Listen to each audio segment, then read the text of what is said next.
कमलापति आदि ब्रह्मा आदिनाथ भगवान की देवादिदेव 1008 श्री शांतिनाथ भगवान की देवादिदेव 1008 चैतन्य चमत्कारी चौधामणि कालशाह भगवान की देवादिदेव 1008 वर्तमान शासनायक महावीर भगवान की परमकारी परम पूज्य स्वाट आचार्य प्रवर गुरुवर श्री विद्यासागर जी महामुराद की परम पूज्य स्वाट नवाचार्य श्री समय सागर जी महामुराद की 3,9 करोड़ मुरादों की पंच कल्याणक महामहोत्सव की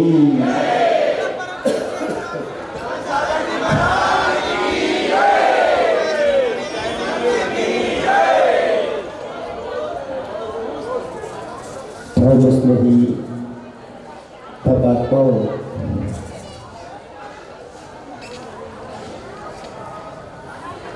विगत वर्षों से क्षेम उल्लास नगरी के लोग एक पुरुषार्थ कर रहे थे। कौन सा पुरुषार्थ है? 4 प्रकार के पुरुषार्थ होते हैं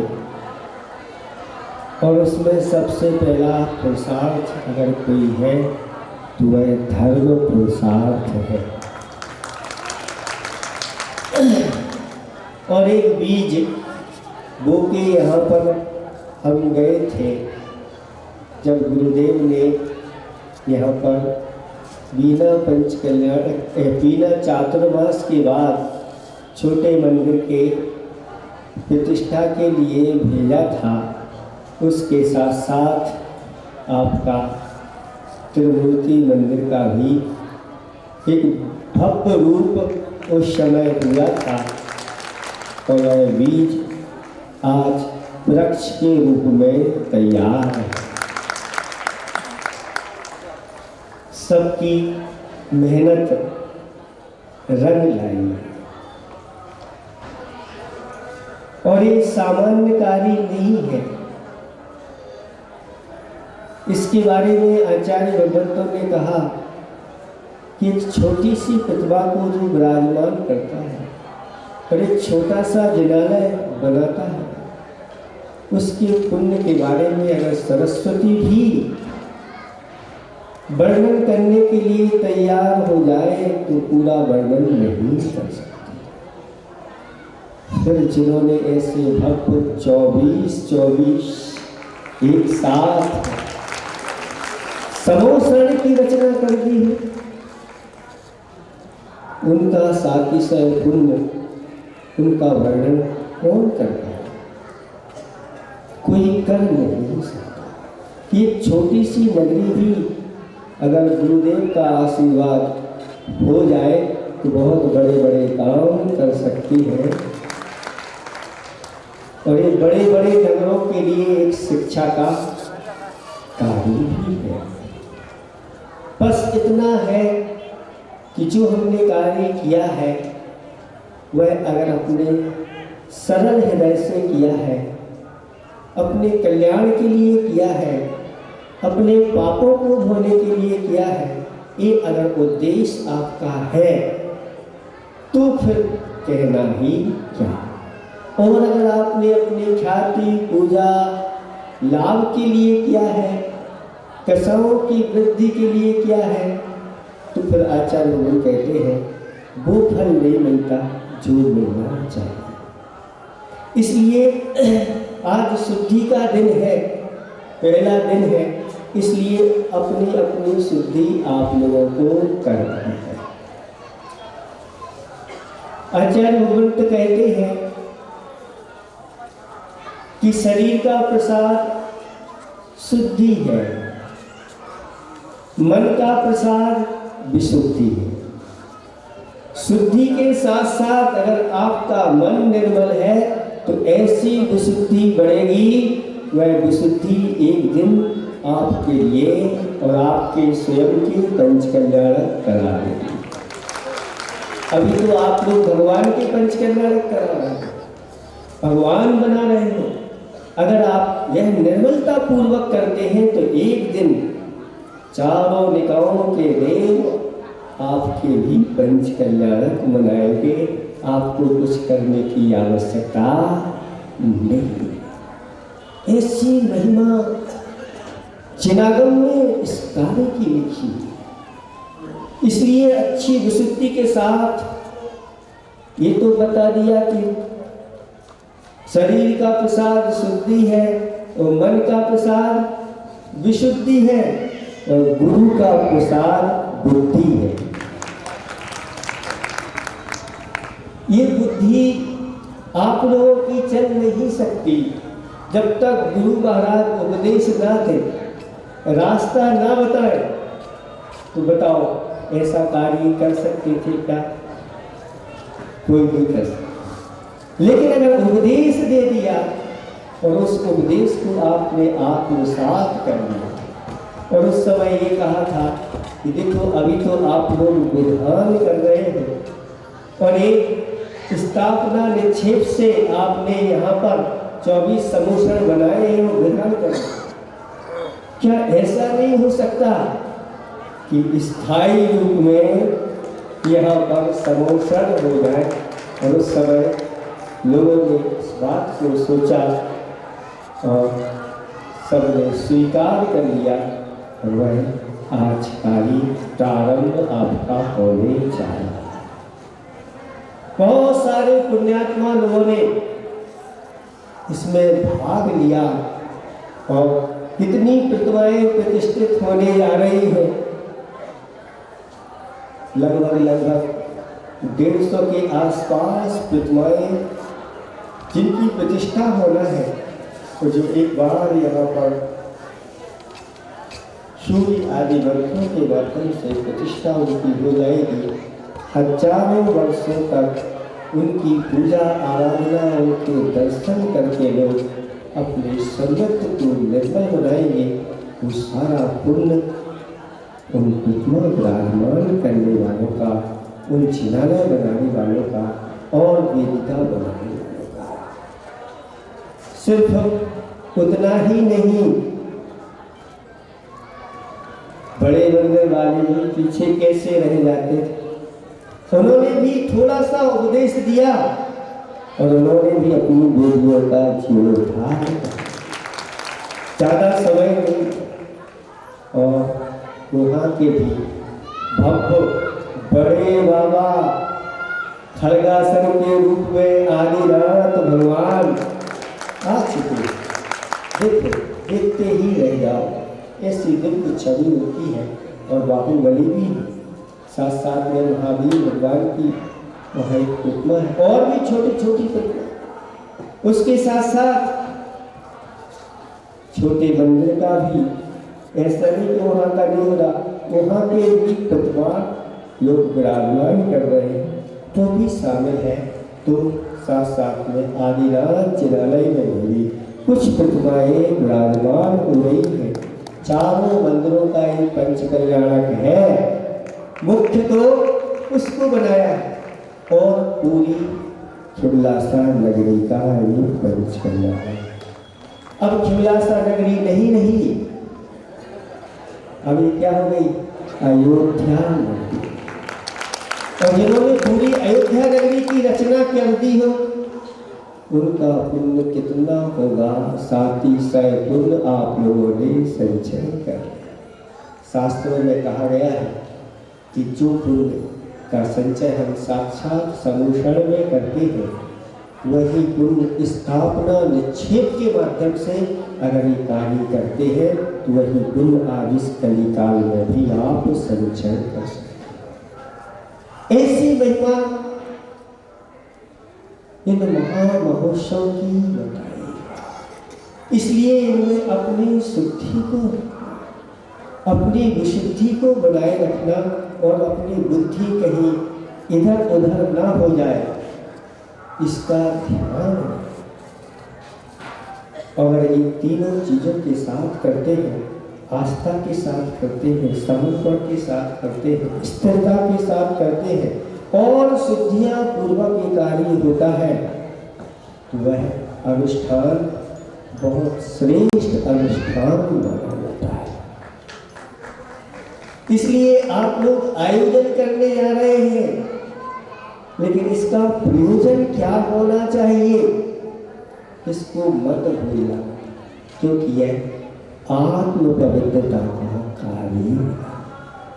जैसे हम यहाँ पर पाषाण से परमेश्वर बना रहे हैं, ऐसे ही आप लोग बना रहे हो। आप लोग कौन हैं? इंसान है। तो इंसान से भगवान बनने की एक प्रक्रिया है।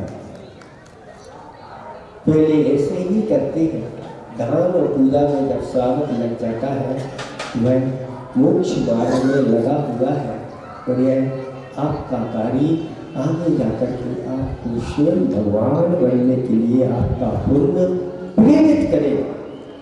इसमें किसी प्रकार का संशय नहीं करना, बस श्रद्धा के साथ चलना। ये पंच कल्याणक महामहोत्सव ऐसा महोत्सव बताया गया है शास्त्रों में कि जो इसमें अपना सर्व खर्च करता है, संसार के सर्वश्रेष्ठ सुखों को प्राप्त होकर के एक दिन स्वयं पंच कल्याणकों का पात्र बनता है। आप सब लोग कमर कस के बैठ गए हैं कि खड़े हो गए हैं? खड़े हुए हैं कि बैठ गए? भावों से तो हमेशा खड़े रहना, भली आप बैठे। और कई लोग सोच रहे होंगे कि कहाँ से पंच कल्याणक आ गए, हमारी 7 दिन के लिए दुकान बंद रहेगी, कितना घाटा होगा। याद रखना, इस पंच कल्याणक में अगर आप 7 दिन आपकी दुकान बंद रहेगी और उस यहाँ जो 7 दिन पुण्य का संचय करोगे, जो पापों को धोगे, जीवन भर की कमाई एक तरफ रख देना और इन 7 दिन का पुण्य एक तराजू पर रख देना और वह पुण्य भारी। ऐसा एक कार्य है जिसने 3 लोक के नाथ के लिए, धर्म के लिए अपना जीवन समर्पित कर दिया। ऐसा व्यक्ति के लिए वह धर्म कहता है कि एक बार मेरे लिए आंसू बहा के तो देख, तेरे जीवन में आनंद का सागर ना भर दूं तो कहेगा। एक बार मेरे द्वार पे आके तो देख, तेरे लिए संसार के सर्वश्रेष्ठ द्वार ना खोल दूं तो कहेगा। एक बार मेरे लिए खर्च करके तो देख, तुझे तेरे लिए कुबेर के खजाने ना खोल दूं तो कहेगा। एक बार मेरी प्रतिमा विराजमान करके तो देख, तुझे श्रद्धालय में विराजमान न कर दूं तो ऐसी महिमा। अब ये मंदिर का रूप हो गया है, भगवान जी यहाँ पर आ गए हैं और बहुत सारे भगवान यहाँ बनने वाले हैं। और यहाँ का एक नहीं 5 मुनिराज भी आपको मिलेंगे। तो मंदिर में कैसे आना है? जैसे मंदिर में प्रवेश करते हैं शुद्धि के साथ, विशुद्धि के साथ, बुद्धि पूर्वक मुक्ति प्राप्ति के लिए पाद धोए। तो ऐसे पंचकल्याण में खाली हाथ मत आना, कुछ ना कुछ सामग्री लेकर के, हाथ में भरी हुई सामग्री के साथ 3 लोग के कहते हैं कि देवता, गुरु, वैद्य, राजा, इनके दरबार में कभी खाली हाथ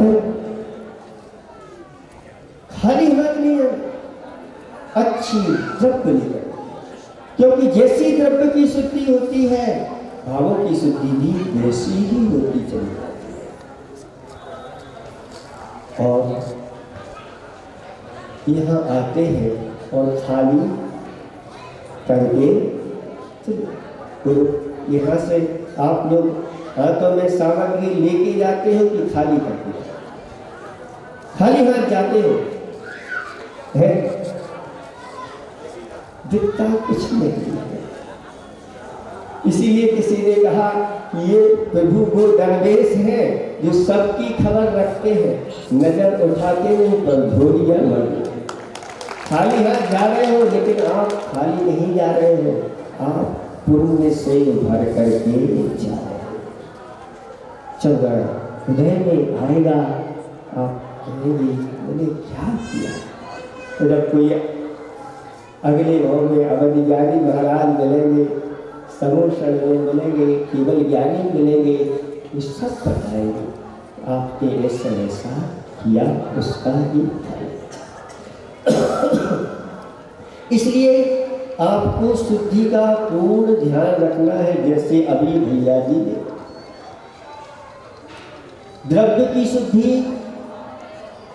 उसका भी ध्यान रखना है। द्रव्य की शुद्धि क्या कहलाती है? जो चढ़ाते हैं बाकी द्रव्य है, लेकिन आप भी एक द्रव्य है, आपकी शुद्धि होना चाहिए, वस्त्रों की शुद्धि होना चाहिए, मुख आदि की शुद्धि होना चाहिए। अब जिनालय बन गया है तो यहाँ कुछ खाना पीना, कुछ मुख में दबा करके नहीं आना। जो ऐसे धार्मिक अनुष्ठानों में मुख में कुछ दबा करके आते हैं, कहते हैं ऐसे कर्म का बंद करते हैं, उनके लिए आगे जाकर के मुख आदि का कैंसर हो जाता है, मुख के रोग होते हैं, गूंगे होते हैं, ऐसे तोतले बनते हैं, अनेक प्रकार की हो जाती है। इसलिए इन सारी शुद्धियों को आपको अच्छी तरह से करना, ये द्रव्य शुद्धि कहलाती है। इसके साथ साथ क्षेत्र की शुद्धि भी बना करके रखना। जैसे भैया जी ने बताया कि जूता चप्पल आदि यहाँ अशुद्ध पदार्थ यहाँ पंडाल में मत लाना। काल की शुद्धि का भी ध्यान रखना। काल की शुद्धि क्या है? समय पे सब काम करना, यही काल की शुद्धि है। एक घंटे अगर ऐसे आप लोग गोली में लगा दोगे, इतनी सी गोली से, और वहाँ देखो 1 घंटे में कितनी हो गया था, और अब 1 घंटे में आइनों ने ये लगा दिया। नहीं, आप सब कितने लोगों का समय चला, और उतने समय के लिए आप अच्छी तरह से और महाराजों के प्रवचन सुन लेते। ये 3-4 व्यक्ति हाथ उठा देते, भैया हमारी तरफ से इतना हमें तो करना। ऐसे ही मन बना के रखना। ये पंच कल्याणक का पुण्य 1 गुना नहीं, 2 गुना नहीं, 4 गुना नहीं, अनंत गुना फल देने वाला है। इसलिए सोच विचार नहीं करो, इनमें तो लगा दो जितना लगा सको। ये आपका बैंक में जमा हो रहा है, इन बैंकों में नहीं। इनमें तो कितना होगा? 2 होगा, इससे ज़्यादा नहीं, 4 गुना होगा, 8 गुना होगा।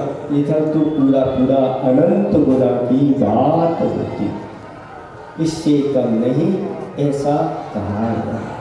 इसलिए काल की भी शुद्धि रखना, आसन शुद्धि अच्छी तरह से आसन लगा करके, पाँव फैला करके नहीं, सामने की ओर करके नहीं, अच्छे से आसन लगा करके, जैसे भैया जी बताएंगे उसके अनुसार आसन से। विनय शुद्धि, विनय का अर्थ होता है उल्लास के साथ, आदर के साथ, भक्ति के साथ जो किया जाता है वो विनय शुद्धि कहलाती है। और मन की शुद्धि तो अभी हमने बताई थी, सर्वेषां शुद्धिनाम मना शुद्धि प्रशस्यते। सब शुद्धियाँ एक तरफ रख लो, बाकी सब शुद्धि थी, लेकिन आपका मन शुद्ध नहीं था, इसके कारण से अमृत भी जहर बन जाता। इसलिए मन की शुद्धि, वचन की शुद्धि, काय की शुद्धि, इस प्रकार की शुद्धियों के साथ आपके जो भी अनुष्ठान होंगे वो अनुष्ठान बहुत उन्नत फल को देने वाले हैं। इसके साथ साथ जाप में भी लोगों को अच्छी विशुद्धि के साथ जाप देना। जो जाप में बैठेंगे उनके लिए भी हमारा ये कहना है कि पूरे अनुष्ठान का फल जाप वालों को जाएगा। वो इसलिए जाप देंगे यह पूरा का पूरा अनुष्ठान सानंद संपन्न हो, तो दिख नहीं रहे हैं, कर रहे हैं। इसी प्रकार जो व्यक्ति जहाँ जो अपनी योग्यता के अनुसार लगे हुए हैं वो सब पुण्य का संचय करेंगे। आप तो करेंगे ही, और भी ज्ञानेतर जो बंधु है वह भी इसकी अनुष्ठान की अनुमोदना करके पुण्य का संचय करेंगे। ये विश्व शांति, विश्व के कल्याण के लिए यह अनुष्ठान किया जा रहा है, और यह अनुष्ठान सुख समृद्धि आदि के लिए होता है। समय बहुत हो गया है, इतना ही हम पर्याप्त समझते हैं कि आप लोग समय से इन सब कार्यों को उत्साह के साथ करेंगे, और भैया जी जैसा कहें उनके अनुसार आपको समय समय पर निर्देशन मिलते रहेंगे, और ये कार्य आप संपन्न करना। और भी जो इसमें रह गए हैं वो चूक नहीं जाए, क्योंकि ऐसा स्वर्ण अवसर फिर भविष्य में अब आए ना आए कह नहीं सकते, इसलिए अवसर पर चूकना नहीं। सबके लिए हमारा अच्छी तरह से आशीर्वाद है। अहिंसा परमो धर्म की। द्वादश गुरुवाणी माता की जावानी के जानते हैं